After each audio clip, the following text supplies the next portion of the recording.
আরিফ আর মায়া একে অপরকে প্রচণ্ড ভালোবাসত। তাদের প্রেমটা ছিল খুব সাধারণ, চুপি চুপি কথা বলা, একসঙ্গে হাঁটা আর ভবিষ্যৎ নিয়ে হাজারটা স্বপ্ন দেখা।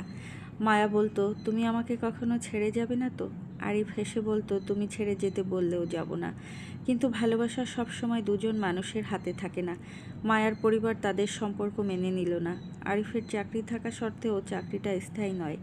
মায়ার বাবা স্পষ্ট জানিয়ে দিল, তুমি যদি সত্যি ওকে ভালোবাসো তাহলে নিজের জীবনটা আগে গুছিয়ে নাও, তারপর ফিরে এসো।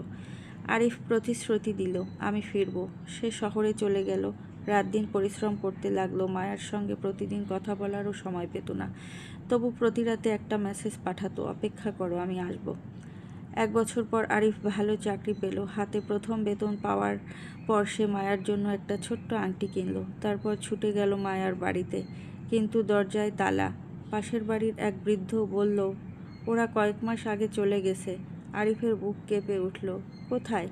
বৃদ্ধ মাথা নিচু করে বলল, মায়ার বিয়ে হয়ে গেছে। আরিফ কিছুক্ষণ কোনো কথা বলতে পারল না। তার হাতে তখনও সেই ছোট্ট আংটিটি।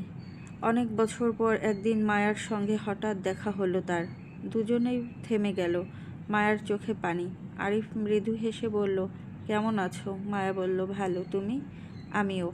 কিছুক্ষণ নীরবতার পর মায়া বলল, তুমি তো ফিরেছিলে। আরিফ আংটিটা বের করে দেখালো, হ্যাঁ, কিন্তু একটু দেরি হয়ে গিয়েছিল। মায়া চোখের পানি মুছে বলল, আমি তোমার জন্য অনেক দিন অপেক্ষা করেছিলাম। আরিফ ধীরে বলল, আমিও।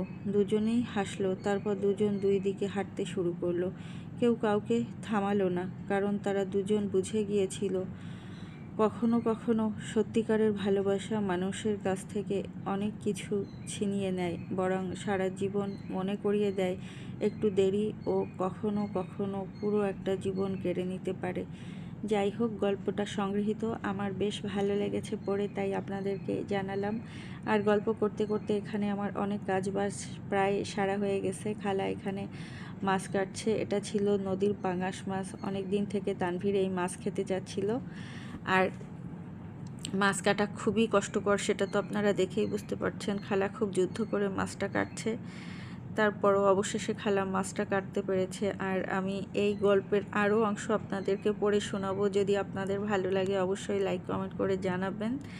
আর এই যে দেখেন, নদীর মাছ কিন্তু দেখলেই বোঝা যায়। আর এই যে মাছটা আমি কষিয়ে রান্না করব। তানভীর সবসময় বলে হোটেল স্টাইলের রান্না করতে, ওর এটা নাকি ভালো লাগে। আমি প্রচুর তেল ইউজ করেছি এখানে, যদিও আমি তেল খেতে তেমন পছন্দ করি না। যাই হোক, কথা বলতে বলতে আমার রান্নাও প্রায় শেষের দিকে। আজকে আমি টমেটো